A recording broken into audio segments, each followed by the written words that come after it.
I have a little bit of a problem with evolutionary explanations. So Right. it's religious people always say that evolution is like a religion as well, and I've disagreed with them my whole life basically. And then I read some of the evolutionary explanations, and then I'm like, damn, there's some, not in the same sense as the religious people think about it, but the explanation model really reminds me of a theological explanation where if something bad happens, it's like God is testing you, and if something good happens, it's like, yeah, God helped you, you know. So in every case, it's like a proof for God, whatever happens. And I had that when I read about your example of peacocks and lions, uh, where generally, come again? Carry on. Yeah. So peacocks and lions, and both of them basically are being selected for evolutionary disadvantages. And it's like, yeah, because About lions?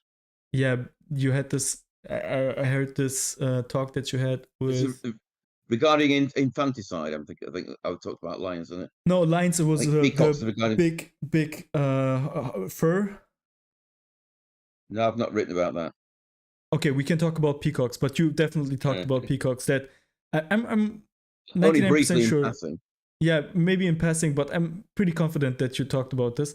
And basically, it was that peacocks are that this is a sign of an attractive peacock because it signals that the peacock has survived, even if even with the evolutionary disadvantage. Do you know what I mean? Yes. Yeah. Yes. So And it's a sexually selected trait, even though it goes against survivability on the grounds that if the thing can survive despite all this massive amount of yeah, white guff coming out of its back end, then obviously that shows it must have generally a good set of genes, or as I would argue, high genomic integrity, and therefore it's sexually selected by females on those grounds, okay, how would we know the difference which is if that's standard. just how would we know the difference if that's is just isn't a evolutionary mistake? So why is that also attributed to evolutionary signal basically?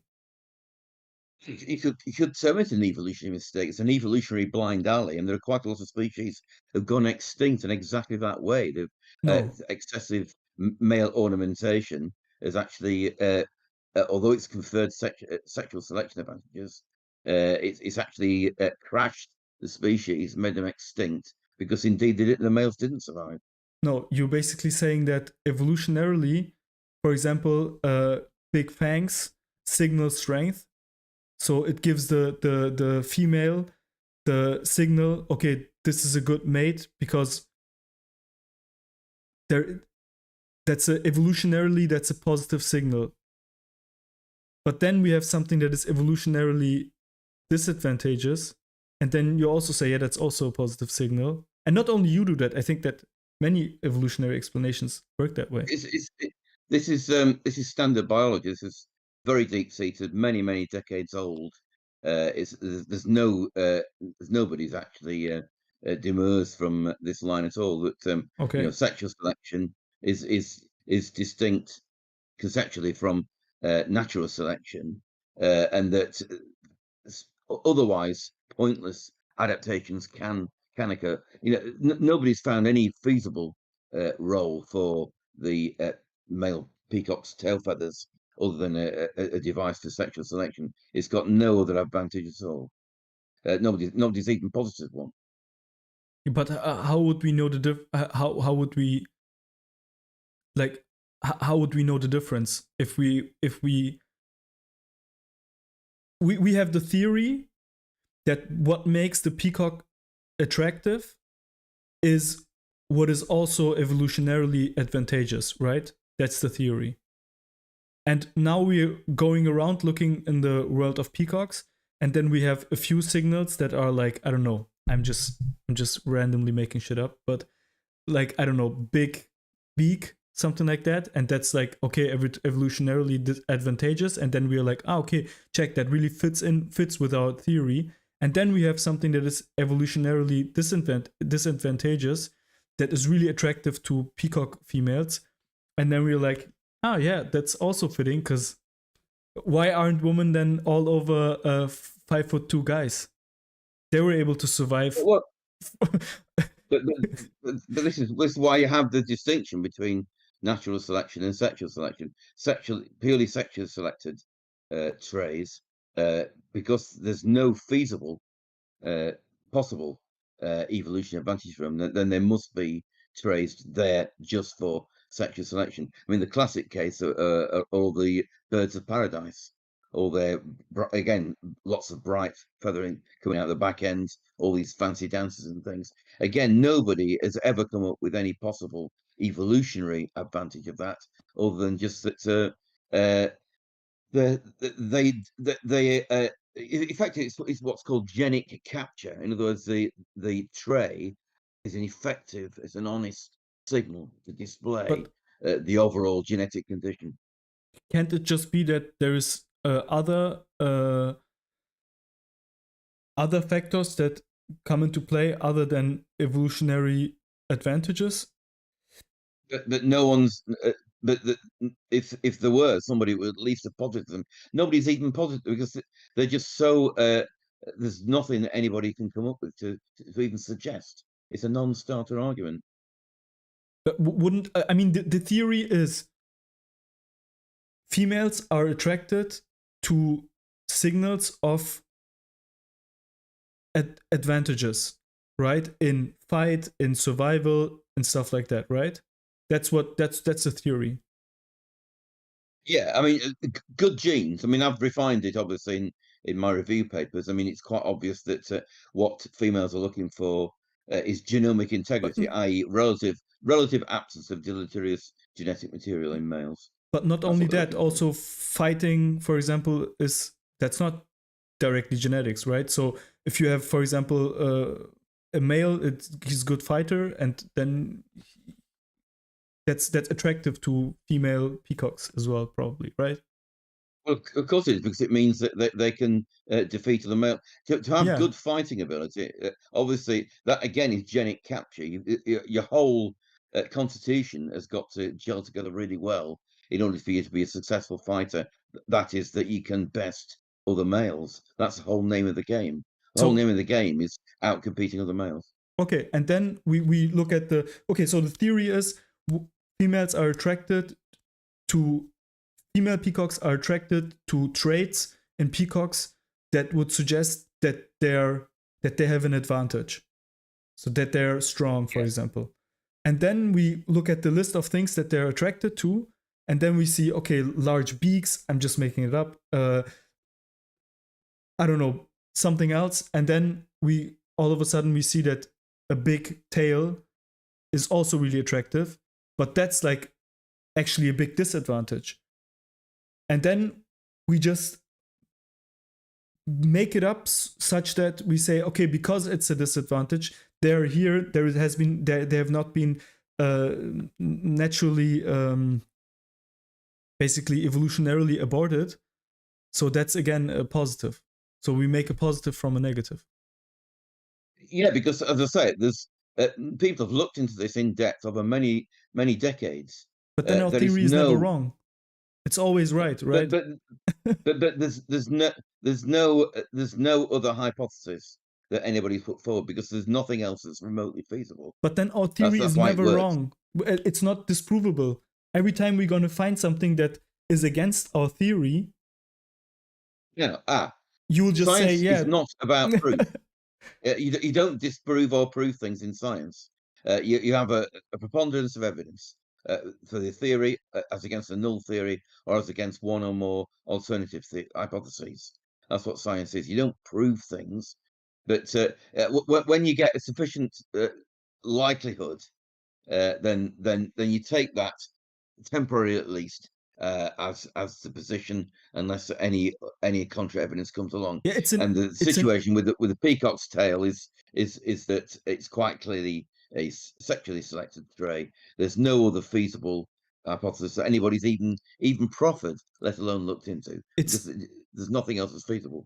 it's not a mathematical deductive a priori proof. I'm not expecting that. I'm well aware that empiric studies is never 100%. It's inductive. It's basically you have a list of X observations, and from these X observations you can deduct a rule.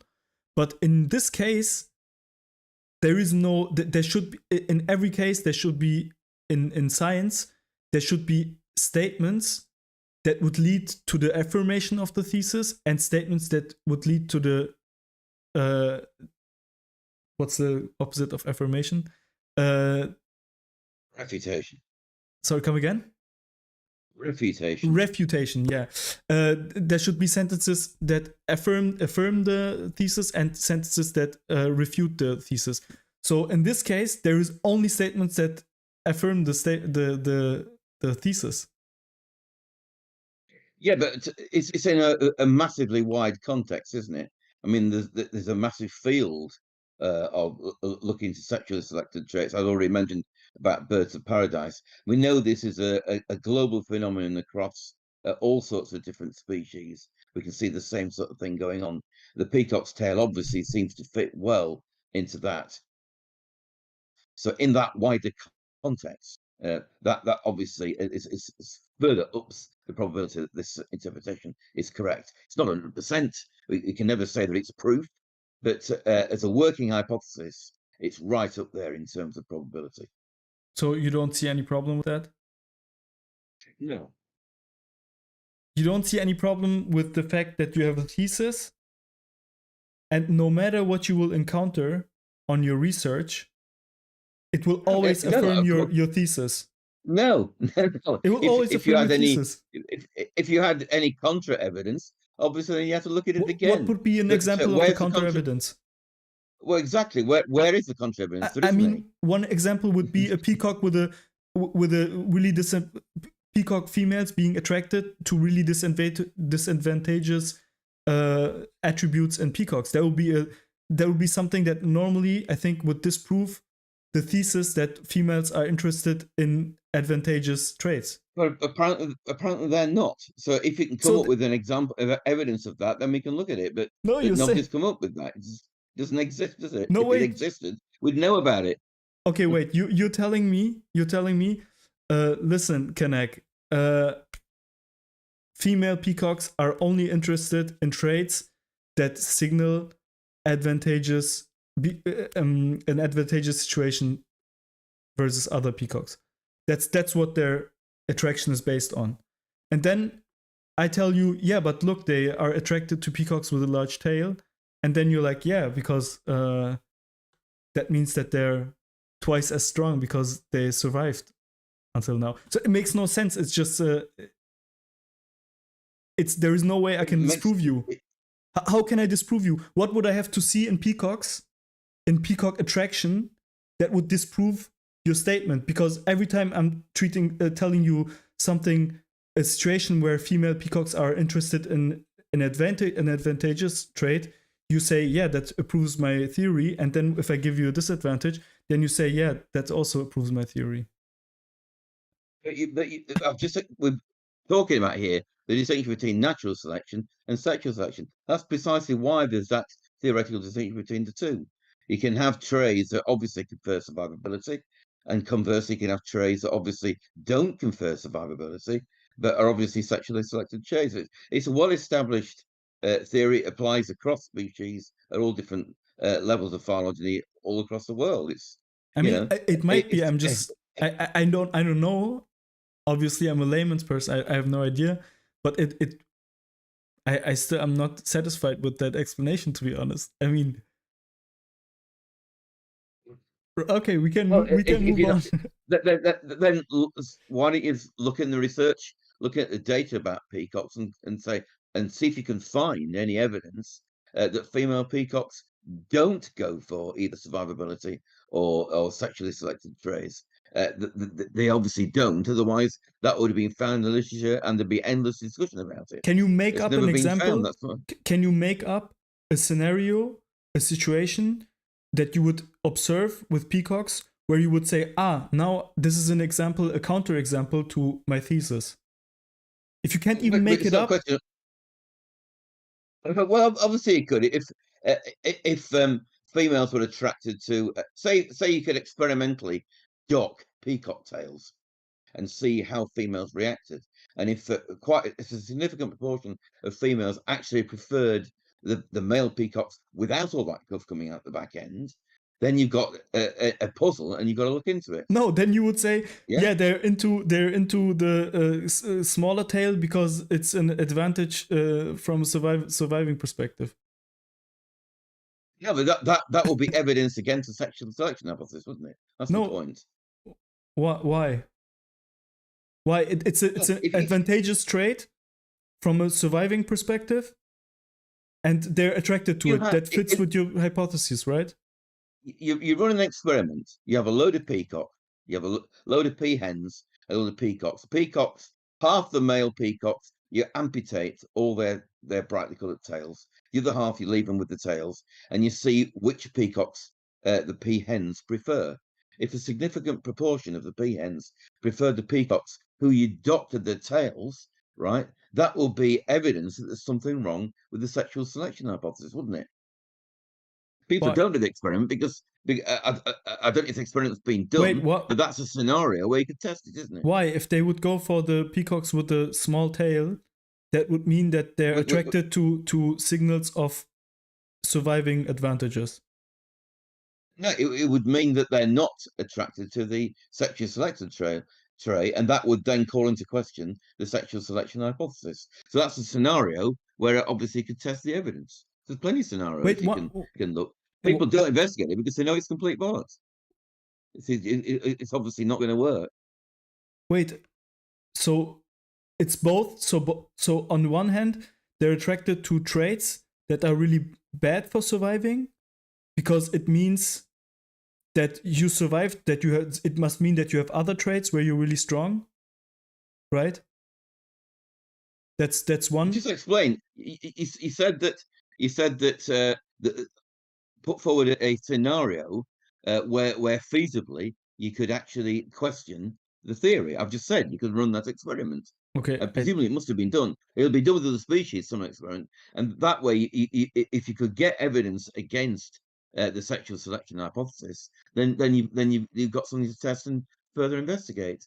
The fact that that there's no evidence anywhere with any species that sexual selection hypothesis is false, that adds the sum total of the probability that we're on the right lines here. It's very unlikely that we're on the wrong lines here. That's it. It's not 100% proof, but you know, that's a scenario. That's an experimental scenario that potentially will back up what you're saying.